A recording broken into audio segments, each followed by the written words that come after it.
E aí, pessoal? Estou aqui novamente, André Hedlund, com meu novo canal de YouTube, Aprendendo com André Hedlund. Exatamente, esse sou eu.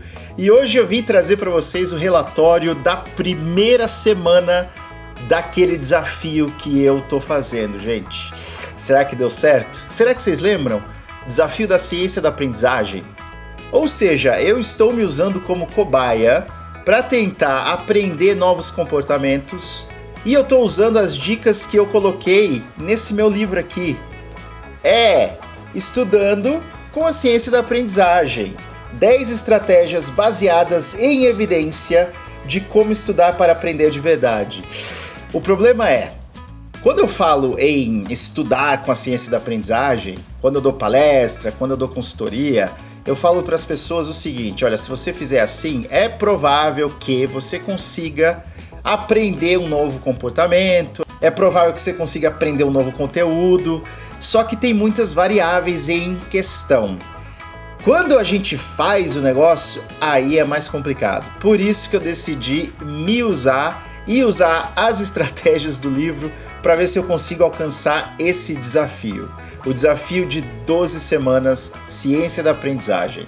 Já completei a primeira e hoje eu vou contar tudo para vocês. O que eu consegui fazer, o que eu não consegui, por que é assim, por que o cérebro funciona desse jeito, ok? Então não se esqueçam, inscrevam-se nesse canal aqui, mande para o coleguinha, sim, porque eu acho que vai beneficiar todo mundo.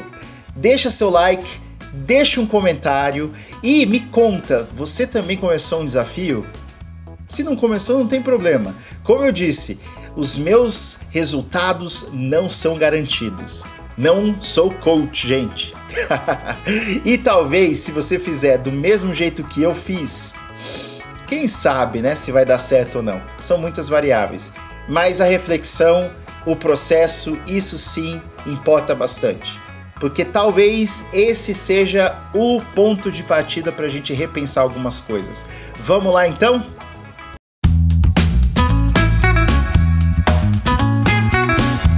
Para quem não se lembra, o meu desafio de 12 semanas envolve 2 eixos, tá? Então vamos pensar aqui no eixo 1. O eixo 1, gente, que é o mais principal, porque eu acredito que ele seja fundamental. Aliás, eu não acredito, a ciência diz, né? O que o André acredita aqui não importa muito. Lembrem-se disso. Que se eu conseguir ajustar as coisas do eixo 1, eu consigo ter motivação para concluir as coisas do eixo 2, tá bom? Ou seja, tem elementos centrais na nossa vida que a gente precisa tentar controlar melhor. E isso tem a ver com a nossa saúde física e nossa saúde mental, tá certo? Por isso que eu coloquei no eixo 1, eu coloquei alimentação saudável, sim. Exercício físico, eu tenho que fazer mais exercício físico, gente. E finalmente, e talvez esse seja o meu grande desafio, e já vou contar para vocês, reduzir tempo de tela. Ficar muito tempo preso ao computador e principalmente ao celular nas redes sociais. Esse aí vai ser complicado. Eu já conto para vocês. Eu acho que eu falhei um pouco nesse sentido, mas tudo bem. Ou seja, são alguns elementos que eu tento com uma certa frequência mudar na minha vida. Eu tento aprender novos comportamentos em relação a esse eixo 1.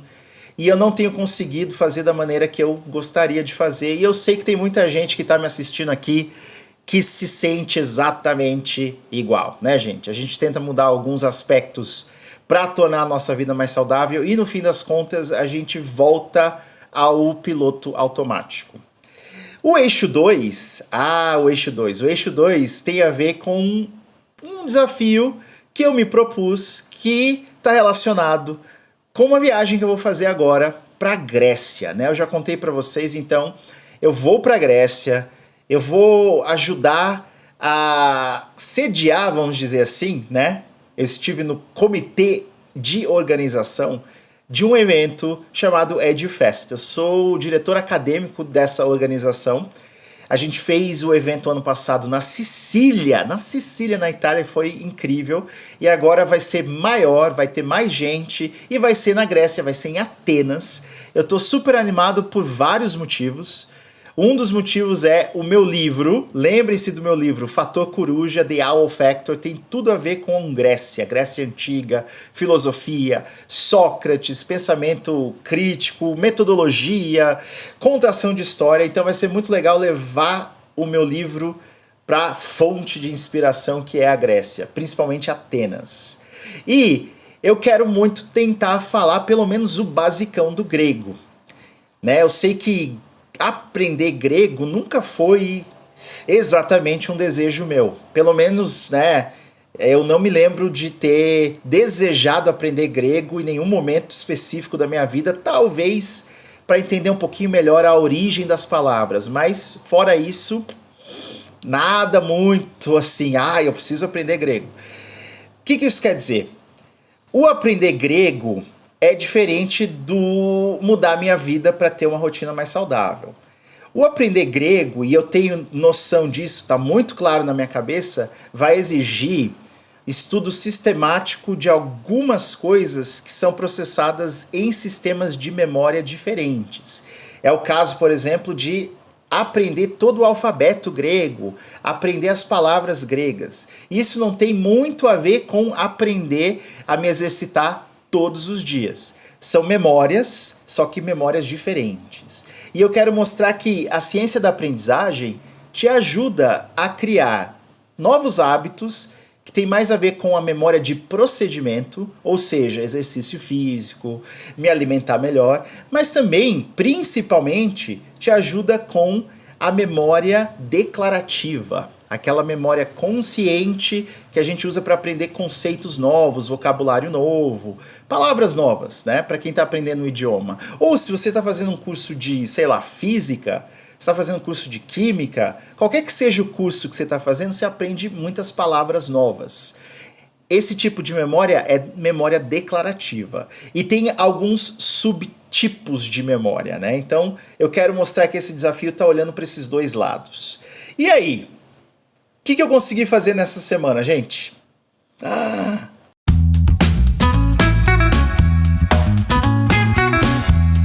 Olha, vou ser muito sincero com vocês. Eu tô com o meu livrinho aqui, ó, tá aqui, meu caderninho, meu bullet journal, que eu comecei a usar há algum tempo.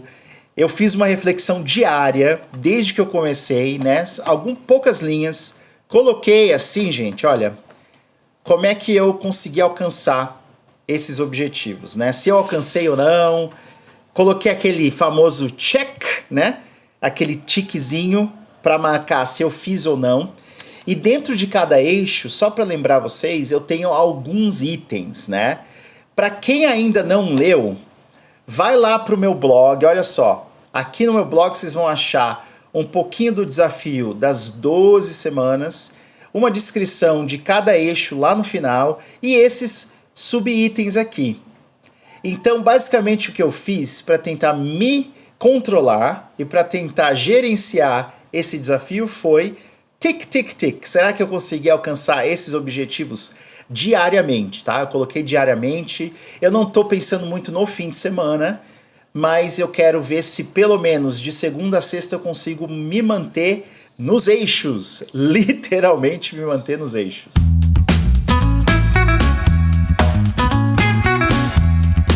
Então eu quero compartilhar o seguinte com vocês. Se eu tivesse que me dar uma nota dessa primeira semana, qual que seria, né? Vamos pensar naquele sistema que a gente está super familiarizado, né? Com um sistema que meio que se popularizou aí nos últimos anos, principalmente por causa das redes sociais, né? E por causa também dessa prática tão recorrente que é dar nota aos serviços, né? Então quando a gente pede uma comida, ou então quando a gente compra um livro, ou qualquer que seja o produto, a gente dá de 1 a 5 estrelas, né? Ou talvez nenhuma estrela. Será que eu mereço alguma estrela nessa minha primeira semana, gente? Olha, vou ser muito sincero com vocês. Não foi fácil, né? E aí tem alguns elementos que dificultaram ainda mais esse desafio.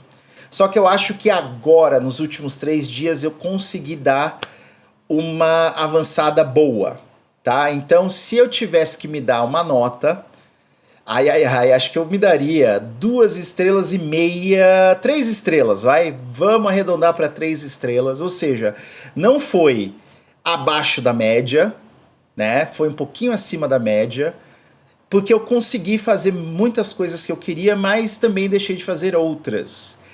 Então, 3 estrelas, tá? 3 estrelas para a primeira semana do desafio Ciência da Aprendizagem com André Hedlund. Olha só.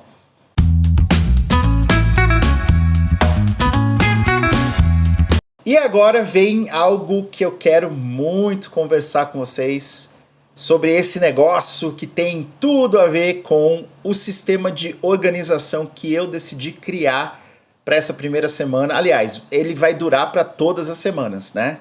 Eu tentei estruturar os meus desafios, os mini desafios dentro do desafio maior de 12 semanas, de acordo com algo que eu acho que eu consigo cumprir. E isso é muito importante e esse vai ser o foco do vídeo a partir daqui. Então a gente vai analisar o meu relatório e a gente vai falar sobre a bendita, será que alguém já ouviu falar disso? Teoria da carga cognitiva. É isso mesmo, teoria da carga cognitiva. Antes de eu continuar, eu queria que vocês pausassem esse vídeo e tentassem definir o que será que é carga cognitiva. Será que a gente tem que ter uma carga alta, baixa, ou será que não tem nada a ver com isso? E como é que isso me afeta? Como é que isso afeta o meu dia, o meu nível de exaustão, por exemplo? Como é que isso afeta meu nível de produtividade? Pausa o vídeo e pensa, tá?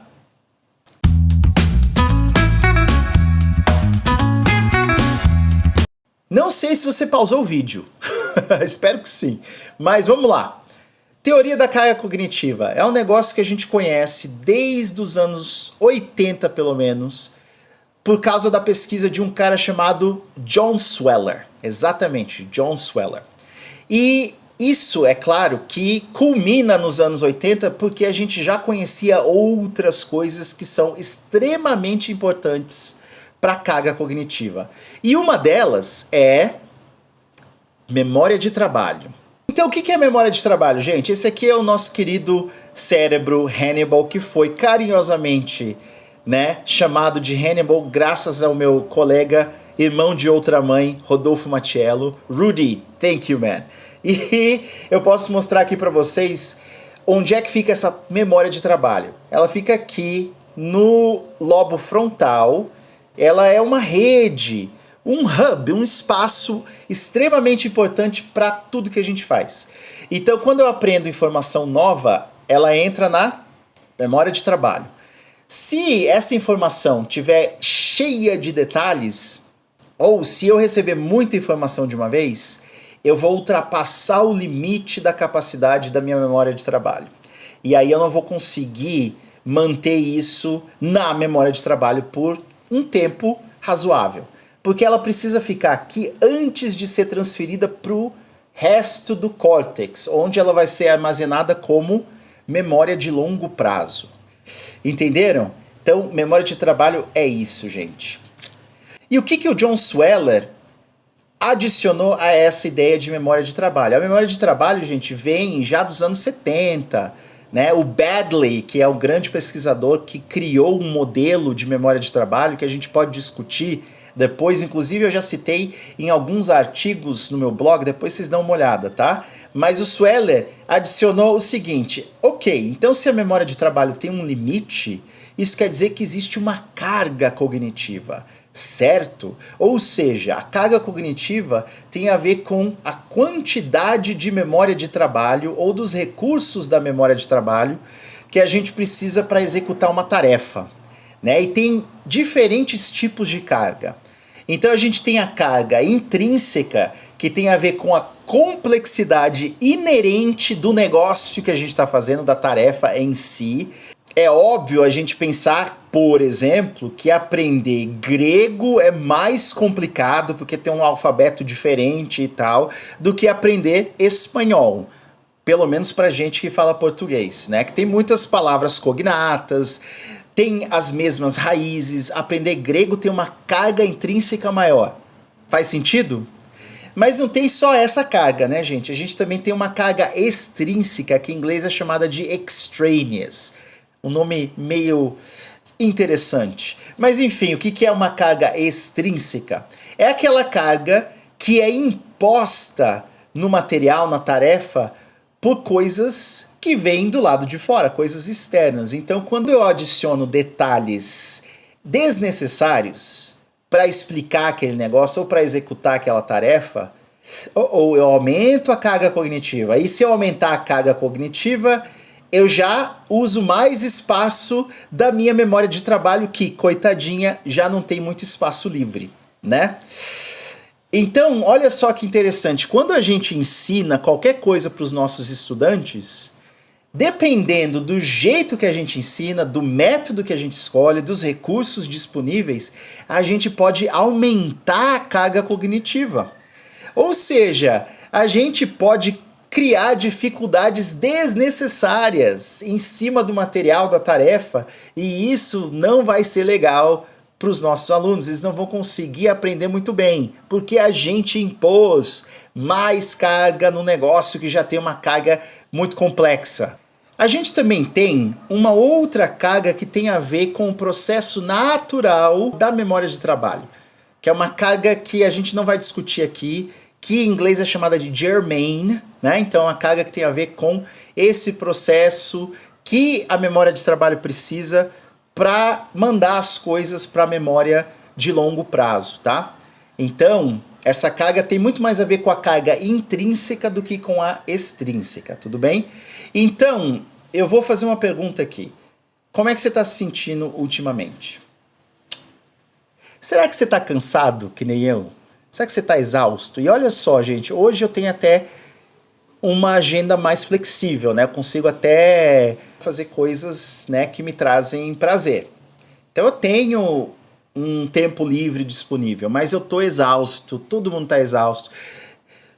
No meu caso pode ter muito a ver com sobrepeso, pode ter muito a ver com alimentação que não tá muito saudável, com falta de sono. Sim, todas essas coisas estão relacionadas.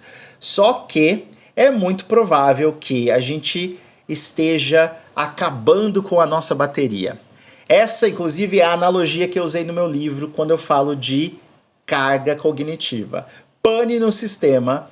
A analogia que eu usei é a seguinte: imagina que todo dia a gente acorda como se a gente tivesse carregado a bateria do celular. Tá alto, né? Então, dependendo das coisas que a gente faz ao longo do dia com o celular, né, se a gente usar muitas redes sociais, se a gente usar aplicativos que consomem bastante energia, ficar mandando mensagem de texto, vídeo, um monte de coisa, essa bateria vai acabar descarregando facilmente.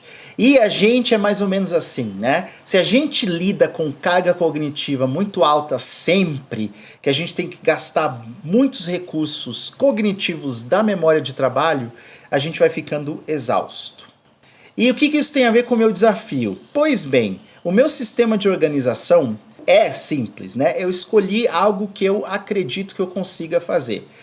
Tem muita gente que, usando princípios aí do James Clear, que eu tenho ele aqui, olha, os hábitos atômicos do James Clear, tem gente que vai pegar e quebrar todos esses itens que eu coloquei nos dois eixos em várias microações para ticar tudo, né?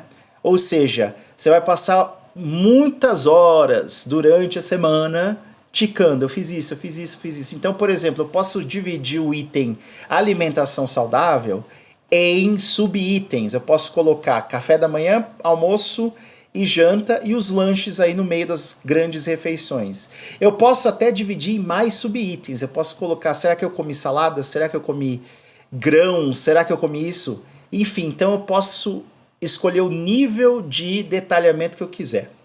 O problema é que para mim isso já não funciona, porque esse seria um motivo para extrapolar a minha carga cognitiva. Se a carga for muito alta, vai encher minha memória de trabalho com facilidade e é muito mais provável que eu desista, porque eu vou me cansar bastante rapidamente, na verdade. Faz sentido? Então eu decidi criar um sistema de verificação mais simples. Eu expliquei no vídeo que eu postei ontem aqui, então dê uma olhada lá, o sistema de organização e o que a dopamina tem a ver com isso, né? Eu falei do sistema de recompensa do cérebro, da dopamina e como esse tiquezinho, marcar aquela caixa tem a ver com esse shot, essa dose de dopamina, né? E a carga cognitiva também tem tudo a ver com isso, gente. Por quê? Porque se eu colocasse vários itens para ticar, marcar várias caixinhas ao longo do dia, esse esforço extra mental aumentaria muito minha carga cognitiva e eu não conseguiria fazer do jeito que eu quero. Então eu tentei simplificar o máximo possível. E é exatamente essa uma das dicas quando a gente trabalha com carga cognitiva. Reduzir, simplificar, maximizar esse processamento natural da memória de trabalho, né? Então a gente quer que a memória de trabalho consiga conectar as informações novas com o nosso conhecimento prévio, que é aquela carga germane, que eu falei que não vou discutir, né? E tô discutindo, acabei discutindo, mas enfim, que é uma carga natural, que já tem a ver com a própria fisiologia da memória de trabalho. Então eu preciso maximizar essa transferência, eu tenho que usar coisas que fazem sentido, analogias, exemplos concretos e tem um monte de coisa. E eu discuto tudo isso no livro, tá? Não se esqueçam. Compre meu livro, gente, tá super legal. Mas então, por que eu escolhi esse sistema de ticar algumas coisas e por que eu coloco só, no máximo, eu coloco umas 5 coisas no dia para ticar?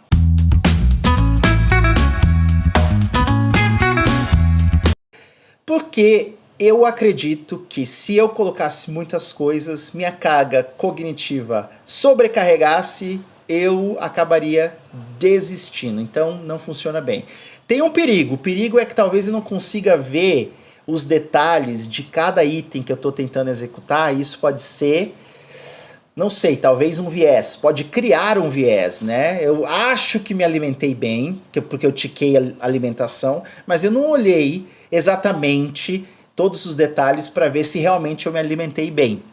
Só que como é um desafio de 12 semanas, né, e eu estou tentando mais do que tudo ficar no desafio do que desistir, eu escolhi esse sistema que tem suas desvantagens, certo? Então vamos lá. Agora começa o relatório, gente.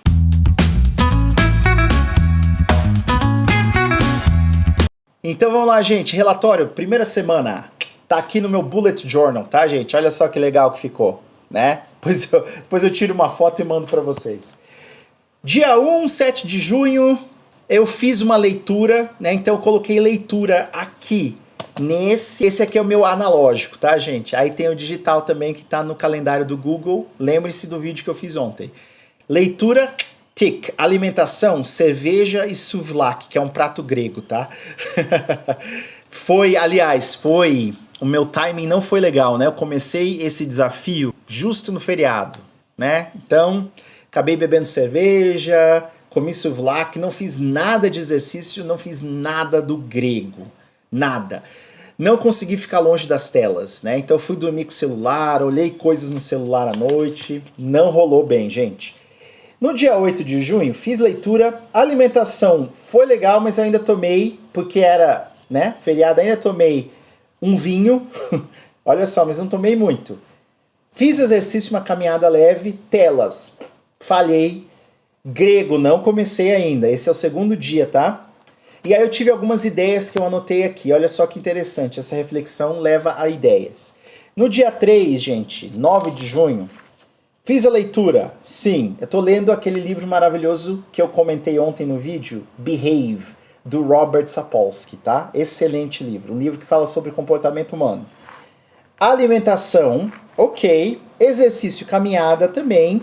Telas. Eu saí para caminhar no parque e deixei meu celular aqui. E eu fiz isso de novo, olha só. Nas últimas vezes, inclusive hoje, eu saio para caminhar e deixo o celular aqui. Então eu contemplo a natureza nessa minha caminhada. Isso é legal. E aí, finalmente, não comecei o grego também. Ainda assim não comecei o grego, gente. No dia 3, olha lá. Falhei. No dia 4, que foi 10 de junho, tique aqui na leitura. A alimentação, eu coloquei muitos exageros, não rolou, né? Foi um dia que a gente estava comemorando, então eu fiz umas comidas exageradas, eu cozinhei. Exercício, não me mexi. Eu fui num abrigo de gatinhos, projeto EcoCats com a minha esposa, então me mexi pouco lá, mas não comecei o grego. Ainda, eu coloquei assim, observação, ainda muito preso às telas, eu preciso fazer alguma coisa mais drástica. Dia 11, que foi segunda, aí eu falei, agora a semana começou pra mim de fato. E aí, gente, eu notei uma diferença legal. Na segunda, na terça e agora, quarta-feira, eu fiz as coisas que eu devia ter feito, tô orgulhoso dessa parte, palmas pro André. Então, vamos lá. Fiz a leitura, alimentação, ok, tic, exercício, fiz a caminhada leve, fizemos um piquenique ainda no parque, então a gente foi pro parque e comecei o grego, gente. Comecei o grego. Eu tô usando o Duolingo, então aqui um alô pro Duolingo. Tô usando o Duolingo para aprender grego. Comecei bem de leve, então com algumas sílabas, algumas letras, eu já sei, já vou mostrar para vocês o que eu aprendi. E no dia 6 do desafio, que foi agora ontem, dia 12, olha, leitura ok, alimentação bem melhor, mas eu comi um bolo porque eu fui num café trabalhar e muitas vezes a tentação é complicada. Olha só, exercício, eu comecei, gente, a fazer o negócio chamado Freeletics, né? Então eu já realizei, olha só, então um salve aí pro Freeletics, que é um aplicativo de exercícios livres que eu escolhi porque eu sei que eu não curto ir para academia.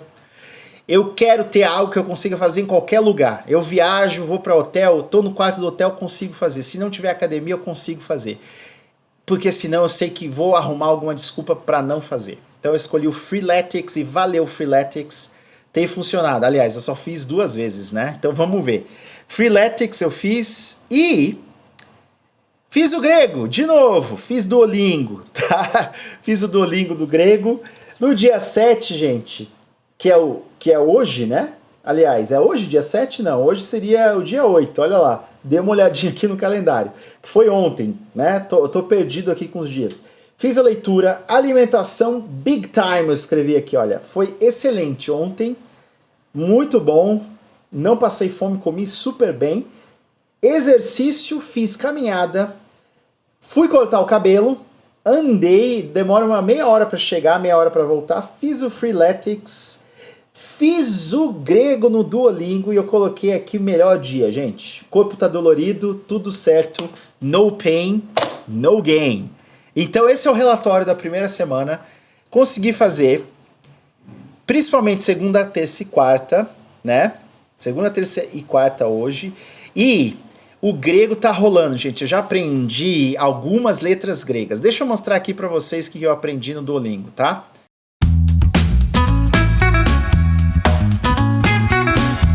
E é isso, pessoal. Então hoje eu queria mais focar em carga cognitiva e no relatório da semana. Ou seja, eu tô tentando diminuir a carga cognitiva para não ficar tão exausto, para que a conclusão daquele item seja mais simples de verificar. Porque se for um negócio bem complicado, é provável que a gente saia do desafio. Pode ser que para você seja o contrário, pode ser que você tenha que colocar todas as coisinhas e ir ticando lá. Ótimo. Eu fiz assim porque muitas vezes eu não tico na hora, muitas vezes eu deixo para o próximo dia ou para o fim do dia, então é mais fácil para eu não me perder, porque se for muita coisa eu não vou conseguir lembrar. O meu cérebro, aliás, o nosso cérebro é péssimo para lembrar várias coisas sem que a gente anote, porque a nossa memória de trabalho é frágil, ela tem uma capacidade muito pequena, né? Aliás, né? É uma capacidade boa, a gente consegue aprender as coisas. Só que ela também recicla as coisas, né, gente? Olha, a memória de trabalho ela precisa começar a consolidar para liberar espaço para coisas novas entrarem. Então, a gente tem que lembrar disso. Por isso que Para mim não funciona ter vários itens para ticar, porque senão eu vou passar muito tempo. Como eu acabo não fazendo no mesmo dia às vezes, eu não vou lembrar, como eu disse, mas para você pode ser que dê certo, gente. Lembrem-se, cada pessoa é única, cada cérebro é único. Resultados aqui não são garantidos, mas eu quero que vocês pensem muito nessa ideia de como usar a carga cognitiva para o seu próprio benefício e como a gente pode usar esse conceito na hora de planejar e de dar uma aula também, né? A gente acaba aumentando demais a carga cognitiva das coisas e aí os nossos alunos ficam perdidos. Então, lembrem-se, criem sistemas que são fáceis de seguir.